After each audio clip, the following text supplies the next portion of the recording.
Hello guys, CUET PG 2024 geography का हम लोग जियोमॉर्फोलॉजी का पोर्शन कवर कर रहे हैं। उसके जो एक्सपेक्टेड और इम्पॉर्टेंट क्वेश्चंस हैं उसको कर रहे हैं। मैंने पिछले 2 वीडियो में कुछ क्वेश्चंस आपको कराए थे जियोमॉर्फोलॉजी से। अब उसके आगे हम देखते हैं। तो अगर चैनल पे नए हैं तो चैनल को सब्सक्राइब कर लीजिए, ज़्यादा से ज़्यादा शेयर कीजिए वीडियो को और कमेंट बॉक्स में कमेंट करके बताइए कि कैसा आपको लग रहा है ये सीरीज़। ठीक है, चलिए स्टार्ट कर रहे हैं। तो 66 नंबर क्वेश्चन हम देखते हैं। Some igneous rock contain a higher percentage of iron, aluminium, magnesium oxide and are called basic rocks. Which of the following is an example of basic rocks? तो यहाँ पे कह रहा है कि कुछ जो आग्नेय चट्टानें होती हैं वो आयरन, एल्यूमिनियम और मैग्नीशियम के ऑक्साइड्स के रूप में होती हैं। उनको जो है वो बेसिक रॉक्स कहा जाता है। तो इसमें जो है कौन से इसमें से एग्जाम्पल है बेसिक रॉक्स से। ठीक है, तो इसका जो राइट आंसर आपका हो जाएगा वो हो जाएगा गैब्रो। गैब्रो जो है एक बेसिक रॉक के एग्जाम्पल के रूप में सामने आता है गैब्रो। ठीक है, अगला जो प्रश्न है व्हाट इज़ ग्रेनाइट। तो मैंने कल आपको बताया था कि जब वल्केनिक इरप्शन होता है तो जो लावा अर्थ सरफेस के नीचे ही ठंडा हो जाता है। जैसे अगर ये पाइप अगर माने इसको वल्केनो का, तो अगर अंदर ही ठंडा हो जाता है कोई लावा तो उसको हम ग्रेनाइट का रूप ले लेता है। ठीक है, उसको ग्रेनाइट बोला जाता है। और अगर वही लावा बाहर आके ठंडा हो रहा है तो उसको क्या बोला जाता है, उसको हम बसाल्ट बोलते हैं। ठीक है, बसाल्ट बोलते हैं। तो यहाँ पे कह रहा है व्हाट इज़ ग्रेनाइट। तो ऑप्शन पढ़ते हैं। A common igneous rock that cooled at the surface and the composed of feldspar and pyroxene. तो ये तो आपका बेसाल्ट हो जाएगा। अगला है a common igneous rock that cooled relatively slowly and is made up of feldspar and quartz. अब देखिए रिलेटिवली स्लोली कब होगा, तो जब वो अर्थ के अंदर रहेगा, यानी कि अर्थ सरफेस के जब नीचे रहेगा तो एटमॉस्फेयर से उसका कोई कनेक्शन नहीं रहेगा। और जब एटमॉस्फेयर से कनेक्शन नहीं रहेगा तो वो धीरे धीरे ठंडा होगा। स्लोली जो है वो कूल्ड होगा। ठीक है, और जो है वो किससे बना होगा, तो फेल्सपार और क्वार्ट्ज से। ठीक है, ग्रेनाइट जो है वो फेल्सपार और क्वार्ट्ज से मिलकर बना होता है। तो इसलिए इसका जो राइट आंसर होगा वो बी होगा। अगला जो प्रश्न है 68 number, soapstone a massive impure variety of talc which tends itself to carving is also known as. तो ये 68 जो आपका क्वेश्चन है, क्या लिखा है, सोप स्टोन। तो सोप स्टोन जो होता है वो स्टेलाइट है। इसका राइट आंसर आपका ये हो जाएगा steatite. Soapstone a massive impure variety of talc which tends itself to carving also known as. तो स्टेलाइट को जो है सोप स्टोन के रूप में जाना जाता है। ठीक है, अगला जो प्रश्न है वो है some igneous rock contains a high percentage of silica. High percentage of silica and are called acid rock. तो जो हाई परसेंटेज सिलिका में रखते हैं उसको हम क्या कहते हैं, एसिड रॉक कहते हैं। विच of the following is not an example of acid rock. तो ऐसा कौन सा इसमें से वो एग्जाम्पल है जो एसिड रॉक नहीं है। तो मैंने कल एक क्वेश्चन आपको कराया था, उसमें मैंने आपको बताया था कि बेसाल्ट में जो है वो सबसे कम सिलिका की मात्रा पाई जाती है, 40 से 45%। इन सब की अपेक्षा ग्रेनाइट, साइनाइट और रायोलाइट की अपेक्षा इसमें बसाल्ट में सबसे कम सिलिका की मात्रा पाई जाती है, इसीलिए जो है ये एसिड रॉक इसको नहीं कहा जाता है। ठीक है, बसाल्टिक रॉक है ये। ठीक, अगला जो प्रश्न है which of the following pair is the most useful in determining rocks origin. यानी कि कौन सा इसमें से ऐसा ऑप्शन है जिससे हमको पता चलता है कि रॉक का ओरिजिन कब हुआ। ठीक है, हम डिटरमाइन करते हैं रॉक के ओरिजिन को, इसमें से कैसे। तो इसका जो राइट आंसर होगा वो सी होगा। जो उसकी कंपोजिशन और टेक्सचर होता है, जो उसका संगठन और जो उसका बनावट होता है, उसकी वजह से हम पता कर सकते हैं, उससे हम पता कर सकते हैं कि जो रॉक का ओरिजिन है वो कैसे हुआ है। ठीक है, अगला जो प्रश्न है वो है magnetism in rock can be acquired by. जो मैग्नेटिज्म है वो कैसे हम रॉक में एक्वायर्ड करते हैं, प्राप्त करते हैं। तो जो सॉलिडिफिकेशन ऑफ मैग्मा होता है, तो जैसे जैसे मैग्मा का सॉलिडिफिकेशन होता है, जब वो ठोस बनता जाता है तो उस समय जो पृथ्वी का ध्रुव होता है, पृथ्वी में जो मैग्नेटिज्म का गुण पाया जाता है वही गुण जो है रॉक में आ जाता है। तो जिस समय जिस रॉक का निर्माण होगा उस समय पर पृथ्वी में जो मैग्नेटिज्म का गुण रहेगा वही रॉक में भी आ जाएगा। ठीक है, तो ये सॉलिडिफिकेशन ऑफ मैग्मा इसका राइट आंसर हो जाएगा। अगला जो प्रश्न है 72 number, which of the following characteristic is not found in igneous rock. इसमें से कौन सा ऐसा कैरेक्टरिस्टिक्स विशेषता है जो कि इग्नियस रॉक में नहीं पाया जाता है। तो पहला क्या है, they occur in layer according to the depth for formation. तो पहला ये ऑप्शन ये इसका राइट आंसर होगा, क्योंकि जो इग्नियस रॉक होते हैं उनमें कहीं भी लेयर नहीं पाए जाते हैं, ठीक है, लेयर नहीं पाए जाते हैं। आगे का भी ऑप्शन देख लेते हैं हम। इसमें लिखा है दे कंटेन क्रिस्टल्स, तो यानी कि जो इग्नियस रॉक होते हैं वो क्रिस्टल के रूप में तो होते ही हैं, ये ऑप्शन आपका सही हो जाएगा। They do not contains fossil, ये जो है उनमें किसी भी प्रकार का फॉसिल्स नहीं होते हैं, ये भी आपका राइट है। नन ऑफ दिस, तो इसका जो राइट आंसर हो जाएगा, इसमें पूछ रहा है नॉट फाउंड, तो इसका राइट आंसर आपका ये हो जाएगा। They occur in layers according to the depth of formation. अगला जो प्रश्न है, in tropical humid condition when weathering takes place with of the following is lost from feldspar, तो इसमें क्या कर रहा है, जो ट्रॉपिकल ह्यूमिड कंडीशन होता है, ट्रॉपिकल ह्यूमिड कंडीशन जो होता है व्हेन वेदरिंग टेक्स प्लेस, जब उसमें वेदरिंग होता है, तो जो इसमें से क्या चीज़ जो है फेल्सफर से क्या ख़त्म हो जाता है, जो फेल्सफर है उसमें से क्या ख़त्म हो जाता है, तो सिलिका की जो मात्रा होती है वो जो है ख़त्म हो जाती है, लॉस्ट हो जाती है, खो जाती है। इसका राइट आंसर आपका ए हो जाएगा। सिलिका की मात्रा खो गई, इसका मतलब क्या हुआ, सिलिका की मात्रा कम हुई, तो ये जो फेल्सफार है वो एक तरह से इस बेसिक हो गया, एसिडिक से बेसिक हो जाता है, ठीक है। अगला जो प्रश्न है वो है feldspar is silicate of following minerals which does not come in the group, यानी कि जो फेल्सफार है वो क्या होता है, सिलिकेट होता है मिनरल्स का, ठीक है, इन चारों मिनरल्स का, ठीक है। इन चारों में से कोई एक ऐसा है जिसका वो मिनरल्स नहीं है, वही आपसे ऑप्शन में पूछ रहा है। तो जो इसका राइट आंसर हो जाएगा वो हो जाएगा आयरन। राइट आंसर आपका आयरन Fe हो जाएगा, यानी कि जो फेल्सफार होता है उसमें आयरन जो है वो मिनरल का सिलिकेट नहीं होता है फेल्सफार, लेकिन एल्यूमिनियम, पोटेशियम और सोडियम का होता है, ठीक। अगला जो प्रश्न है, the sea on the continental shelf is called, जो कॉन्टिनेंटल शेल्फ होता है उसको और किस नाम से जानते हैं, सी में, समुद्र में, तो उसको हम सेल्ट सी के नाम से जानते हैं, ठीक है। अगला प्रश्न अगर हम बात करें तो find out the correct order of the composition of sedimentary rock. अब देखिए सेडिमेंट्री रॉक में जो है वो 3 स्टेजेस आते हैं, ठीक है। 3 स्टेजेस में पहले स्टेजेस में सेल बनते हैं, उसके बाद सैंडस्टोन, उसके बाद लाइमस्टोन, ठीक है। ये सेल्स और सैंडस्टोन ये पहले स्टेप में ही बन जाते हैं। दूसरे स्टेप में जो है एक और चीज़ बनता है, और जो तीसरे स्टेप में है वो लाइमस्टोन बनता है, यानी कि ये दोनों पहले स्टेप में बन जाते हैं और तीसरे स्टेप में लाइमस्टोन बनता है अंतिम में, ठीक है। तो इसका जो राइट आंसर हो जाएगा, चूंकि आपको कह रहा है सेडिमेंट्री रॉक के करेक्ट ऑर्डर में लगाने के लिए, तो सेल, सैंडस्टोन और लाइमस्टोन इसका राइट आंसर हो जाएगा। अगला प्रश्न है लोएस। लोएस जो होता है वो एक प्रकार का डिपॉजिट होता है जो कि वायु के द्वारा जो है एक जगह इकट्ठा किया जाता है सेडिमेंट्री रॉक के रूप में, वो रॉक के रूप में तब्दील होने वाला होता है, ठीक है। एक तरह से कहा जाए तो एलोइस जो है एक प्रकार का रॉक होता है वो, ठीक है।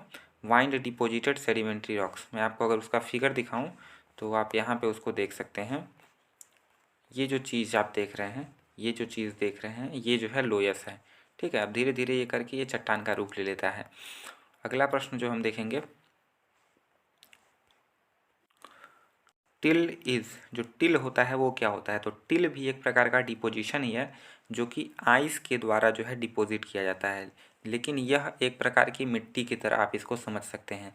आइस के द्वारा मिट्टियों का जो सेडिमेंटेशन किया जाता है, एकत्रित किया जाता है, डिपोजिशन किया जाता है, उसको जो है हम टिल बोलते हैं, आइस डिपोजिट सॉइल्स। मैं आपको अगर इसका भी फिगर दिखाऊं तो आप यहाँ पर इसका भी फिगर देख सकते हैं। सॉरी, मैं उसका फिगर ऐड करना भूल गया हूँ। तो वो भी एक प्रकार का मिट्टी होता है, ठीक है। बाकी अब अगला प्रश्न देखेंगे 79 number, which of the following is a chemically formed sedimentary rock. तो केमिकली फॉर्म्ड कौन कौन से सेडिमेंट्री रॉक हैं इसमें, तो इसमें से जो नाइट्रे है वो केमिकली फॉर्म्ड है। ब्रेसिया जो होता है वो फिजिकली फॉर्म्ड होता है। कोल जो होता है वो मेटामॉर्फिक की वजह से, मतलब जब दबाव पड़ता है तब सेडिमेंट्री रॉक एक तरह से है, और उसके बाद भी जो है मेटामॉर्फिज्म भी इसका होता है। और जो लाइमस्टोन होता है वो भी सेडिमेंट्री रॉक है, ठीक है। तो सेडिमेंट्री रॉक में ये दोनों जो है फिजिकली बनते हैं, फिजिकली रूप से, लेकिन जो नाइट्रे है, ब्रेसिया, कोल और लाइमस्टोन फिजिकली बनते हैं, लेकिन जो नाइट्रे है वो केमिकली फॉर्म्ड होता है, ठीक है। अगला है conglomerate. Conglomerate is an example of, तो कॉन्ग्लोमेरेट मैंने आपको कल बताया था कॉन्ग्लोमेरेट क्या होता है, तो कॉन्ग्लोमेरेट को हिंदी में गोलाश में कहते हैं। क्या कहते हैं, गोलाश में। नाम से ही स्पष्ट है, गोले के रूप में जो कंकड़ पत्थर होते हैं उसको जो है हम कॉन्ग्लोमेरेट कहते हैं, ठीक है, सेडिमेंटेशन के रूप में, ठीक है। तो ये क्या होता है, conglomerate is an example of mechanically formed sedimentary rock, यानी कि मैकेनिकली कर सकते हैं या फिर इसको फिजिकली कर सकते हैं, ठीक है। तो ब्रेशिया और कॉन्ग्लोमेरेट ये दोनों जो है फिजिकली या फिर मैकेनिकली जो है फॉर्म्ड एक सेडिमेंट्री रॉक होते हैं। ठीक है, राइट आंसर आपका क्या हो जाएगा इसमें? 80 का बी हो जाएगा। अगला जो प्रश्न है ब्रेशिया, वही वाला क्वेश्चन फिर आ गया कि ब्रेशिया क्या है। तो ब्रेशिया भी एन एग्जाम्पल ऑफ, ब्रेशिया क्या है? एक मेटामॉर्फिक रॉक का एग्जाम्पल है। लेकिन यहाँ पे देखिए सेडिमेंट्री रॉक का एग्जाम्पल तो है, लेकिन वो बनता कैसे है? Because of the process of cementation. ठीक है, सीमेंटेशन के प्रोसेस से बनता है ब्रेशिया। तो इसका राइट आंसर आपका सी होगा। ठीक है, अगला जो प्रश्न है वो है rock salt is an example of chemically formed sedimentary rock. जो रॉक साल्ट होता है वो केमिकली फॉर्म्ड सेडिमेंट्री रॉक का एग्जाम्पल है। इनमें से which one of the following is another example, इसमें से और कौन सा ऐसा है जो कि केमिकली फॉर्म्ड सेडिमेंट्री रॉक है? तो जो इसका राइट आंसर आपका हो जाएगा वो हो जाएगा जिप्सम। जो जिप्सम होता है वो भी जो है केमिकली फॉर्म्ड होता है, केमिकली जो है बनता है। Which of the following features में occur when lava cools at the surface. तो मैंने अभी आपको बताया जब लावा जो है सरफेस पे आके कूल होता है तो उसको बसाल्ट कहते हैं। ठीक है, लेकिन यहाँ पे क्या पूछ रहा है? Which of the following features में occur when lava cools at the surface.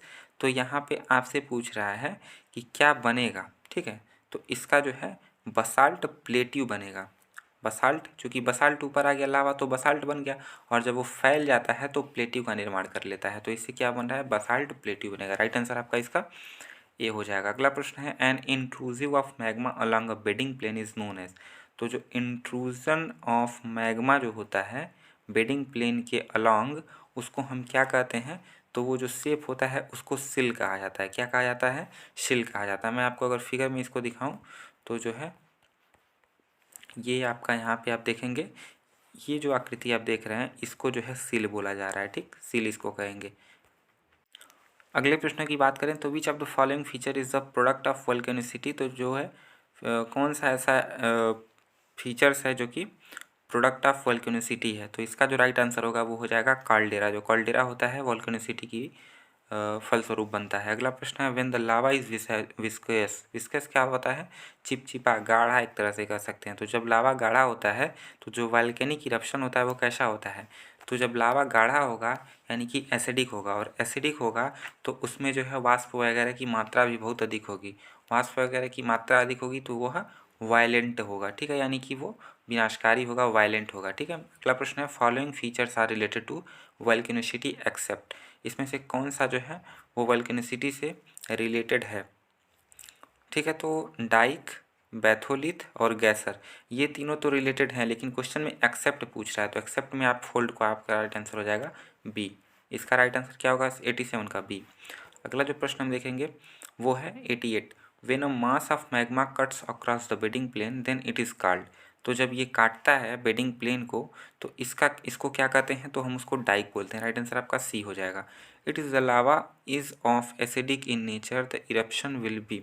तो अगर लावा जो है वो एसिडिक है तो मैंने अभी आपको बताया कि क्या होगा? वायलेंट होगा, एक्सप्लोजिव होगा। तो एक्सप्लोजिव टाइप इसको बोलते हैं। अगला है of all the eruption the most violent type is. तो पिलियन, वोल्केनियन, वेसुवियस और पिलियन, इन चारों में सबसे अधिक वायलेंट कौन होता है? तो पिलियन टाइप जो ज्वालामुखी है वॉल्केनो है वो सबसे ज़्यादा जो है वायलेंट होता है। अगला हम देखेंगे the characteristics of the Hawaiian type volcano. क्या कैरेक्टरिस्टिक्स हैं हवाईयन टाइप वॉल्केनो के?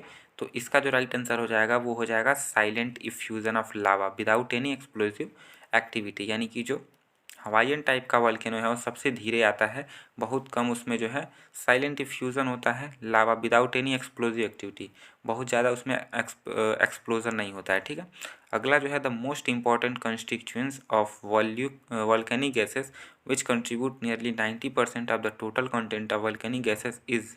तो 90% क्या होता है? जो वॉल्केनो से निकलता है उसमें से 90% कंस्टिट्यूएंट किसका होता है? तो इसका जो राइट आंसर होगा वो होगा आपका स्टीम। जो उसमें गैस होती हैं, वाष्प होती है, वही सबसे ज़्यादा होता है, और उसी की वजह से जो ज्वालामुखी होता है वो वायलेंट होता है, वाष्प की वजह से ही। ठीक है, अगला जो है प्रश्न 93 देखेंगे the light house of Mediterranean. जो लाइट हाउस है वो मेडिटेरेनियन यानी कि जो भूमध्य सागर का जो लाइट हाउस है वो किसको बोलते हैं कि ज्वालामुखी को लाइट हाउस ऑफ मेडिटेरेनियन बोला जाता है? तो इसका राइट आंसर आपका जो है सी हो जाएगा। स्ट्रोम्बोली वॉल्केनो को जो है लाइट हाउस ऑफ मेडिटेरेनियन बोला जाता है। The nickname the valley of 10,000 smokes. जो है द वैली ऑफ 10,000 स्मोक्स जो है किसका निकनेम है, किस ज्वालामुखी का? तो इसका राइट आंसर आपका जो है काटामाई वैली हो जाएगा। काटामाई वैली को जो है क्या बोला जाता है? द वैली ऑफ 10,000 स्मोक्स, यानी कि वहाँ पे बहुत ज़्यादा जो है वॉल्केनो इरेप्शन होता रहता है। अगला जो प्रश्न है वो है माउना लोआ या फिर मोना लोआ, इसको पढ़ सकते हैं। मोना लोआ इज एग्जाम्पल ऑफ, मोना लोआ किसका एग्जाम्पल है? तो इसका जो राइट आंसर हो जाएगा वो हो जाएगा आपका एक्टिव वॉल्केनो का। जो मोना लोआ है एक प्रकार का एक्टिव वॉल्केनो है। अगला है प्रश्न द इलास्टिक रीबाउंडेड हाइपोथेसिस, जो इलास्टिक रीबाउंडेड हाइपोथेसिस है वो अर्थक्वेक वाज प्रोड्यूस्ड बाय, इसका राइट आंसर क्या हो जाएगा? इसका राइट आंसर जो है एच.एफ. रेड हो जाएगा। एच.एफ. रेड ने जो है वो इलास्टिक रीबाउंडेड हाइपोथेसिस दिया था। किसके लिए दिया था? अर्थक्वेक के लिए। ठीक है, अर्थक्वेक वाज प्रोफाउंडेड बाय, तो जो इलास्टिक रीबाउंडेड हाइपोथेसिस है वो एच.एफ. रेड ने दिया था। ठीक है, तो यहाँ से मैंने आपको 66 से लेके 96 तक आज भी आपको 30 प्रश्न कराएं जियोमॉर्फोलॉजी के। सारे प्रश्न बहुत ही महत्वपूर्ण है, तो आप वीडियो को 1 से 2 बार और देखिएगा, जिससे कि आपको जो है सारा जो है क्वेश्चन आंसर याद हो जाएंगे। ठीक है, ऐसे ही फिर मिलते हैं अगले वीडियो में। बाकी वीडियो कैसा लगा कमेंट बॉक्स में ज़रूर बताइए। ज़्यादा से ज़्यादा वीडियो को शेयर कीजिए और चैनल पर अगर नए हैं तो चैनल को ज़रूर सब्सक्राइब करिए। ठीक है, मिलते हैं अगले वीडियो में। धन्यवाद।